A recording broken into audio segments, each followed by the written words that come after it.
જો વિદ્યાર્થી મિત્રો, આજના વિડિયો લેક્ચરમાં આપણે પોઈમ 1 ધ રિવર એટલે કે નદી વિશે અભ્યાસ કરીશું. નદી કેવા કેવા પ્રકારની હોય છે અને દરેક નદી કિનારા ઉપર શું કરે છે તેના વિશે આપણે આ કાવ્યની અંદર અભ્યાસ કરવાનો છે. તો ચલો આપણે શરૂઆત કરીએ.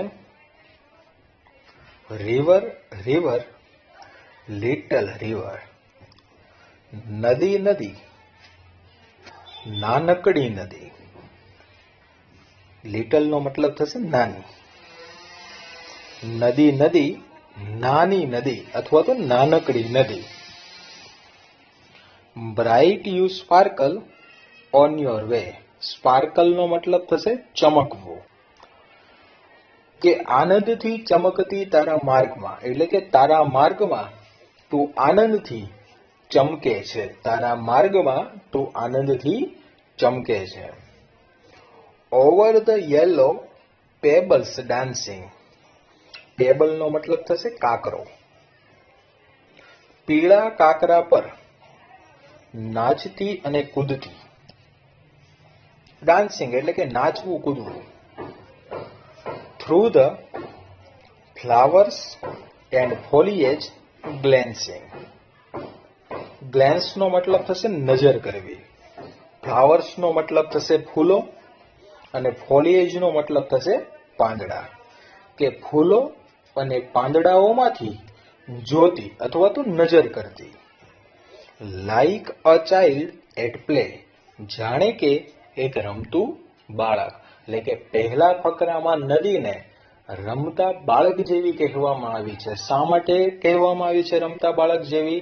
તો તે પોતાના માર્ગમાં આનંદથી ચમકે છે, પીળા કાકરાઓ પર નાચે છે, ફૂલો અને પાંદડાઓમાંથી જોવે છે. એટલા માટે એને કેવી કહેવામાં આવી છે? રમતા બાળક જેવી કહેવામાં આવી છે. જો હવે બીજો paragraph. River river swelling river. Swelling નો મતલબ થશે ઉછળવું. નદી નદી ઉછળતી નદી. On you rush through rough and smooth. ખાડા ટેકરાવાળા અને સમતલ રસ્તે તું દોડતી જાય છે. રસ નો મતલબ થશે દોડવું. શું કહે છે? ખાડા ટેકરાવાળા અને સમતલ રસ્તા પર તું દોડતી જાય છે. Louder faster brawling and leaping. ખળખળ વહેતી એટલે કે વધુ મોટા અવાજ સાથે. લાઉડર એટલે કે મોટા અવાજ સાથે. ફાસ્ટર એટલે કે ઝડપથી. બ્રાઉલિંગ એટલે કે ખળખળ વહેતી. અને લીપિંગ એટલે કે કૂદતી. Over rocks by rose bank sweeping.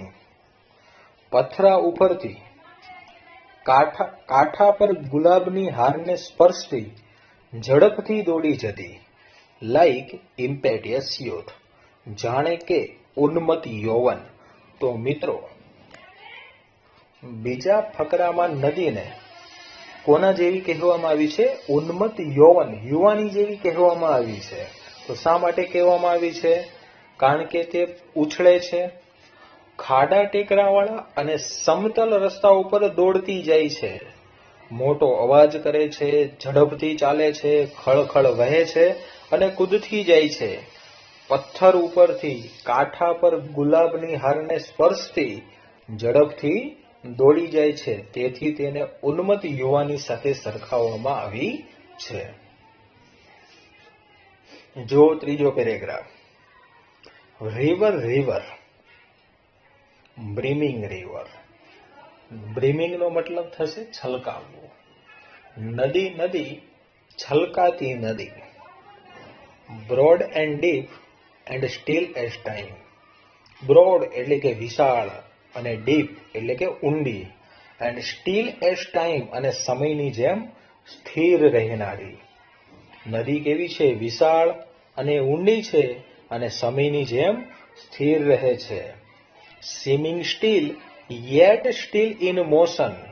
સ્થિર લાગે તો પણ ગતિમાં તે વહેતી જાય છે. એટલે કે નદી જોવામાં સ્થિર લાગતી હોય છે છતાં પણ તે ગતિમાં શું કરતી હોય છે? વહેતી હોય છે. Tending onward to the ocean. સમુદ્રના દિશામાં, ઓશનનો મતલબ થશે સમુદ્ર, સમુદ્રની દિશામાં આગળ વધતી. Just like mortal prime. જાણે કે જીવનના શ્રેષ્ઠ સમયમાં માણસ અથવા તો મનુષ્યનો શ્રેષ્ઠ સમય. તો વિદ્યાર્થી મિત્રો, નદીને ત્રીજા પેરેગ્રાફમાં કોના સાથે સરખાવવામાં આવી છે? તો મનુષ્યના શ્રેષ્ઠ સમય સાથે સરખાવવામાં આવી છે. શા માટે? કારણ કે તે છલકાય છે, વિશાળ અને ઊંડી છે અને સમયની જેમ કેવી રહે છે? સ્થિર રહે છે. સ્થિર લાગતી હોય છતાં પણ તે ગતિ કરતી હોય છે અને સમુદ્રની દિશામાં આગળ વહેતી જતી હોય છે. તેથી તેને શેની સાથે સરખાવી છે? તો મનુષ્યના શ્રેષ્ઠ સમય સાથે સરખાવી છે.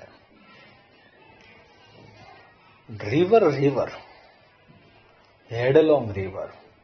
હેડલોંગ એટલે કે ઉતાવળું. નદી નદી, ઉતાવળી નદી. Down you dash into the sea. દરિયામાં તું ઘસી જાય છે. Sea that line hath never sounded. દરિયો કે જેની ઊંડાઈ અમાપ છે. અમાપ છે એટલે કે ક્યારેય તેની ઊંડાઈ માપી શકાતી નથી. અહીંયા સાઉન્ડનો મતલબ થશે ઊંડાઈ માપવી. ટુ સાઉન્ડ ક્રિયાપદ આપેલું છે. ટુ સાઉન્ડ એટલે કે ઊંડાઈ માપવી. અને હેથનો મતલબ થશે હોવું. C that cell has never rounded. દરિયો કે જેનો પ્રવાસ નિરંતર છે. એટલે કે દરિયાઈ પ્રવાસ ક્યારેય પૂર્ણ થતો નથી. દરિયોનો પ્રવાસ નિરંતર છે. લાઈક એટર્નિટી, જાણે કે અનંતકાળ. એટર્નિટીનો મતલબ થશે અનંતકાળ. તો ચોથા પેરેગ્રાફમાં નદીને અનંતકાળ સાથે સરખાવવામાં આવી છે. તો શા માટે? કારણ કે નદી ઉતાવળી છે, દરિયા તરફ ઘસી જાય છે અને દરિયો કે જેની ઊંડાઈ ક્યારેય માપી શકાતી નથી અને તેનો પ્રવાસ ક્યારેય પૂર્ણ થતો નથી. તેથી તેને શેના સાથે સરખાવી છે? તો અનંતકાળ સાથે સરખાવી છે.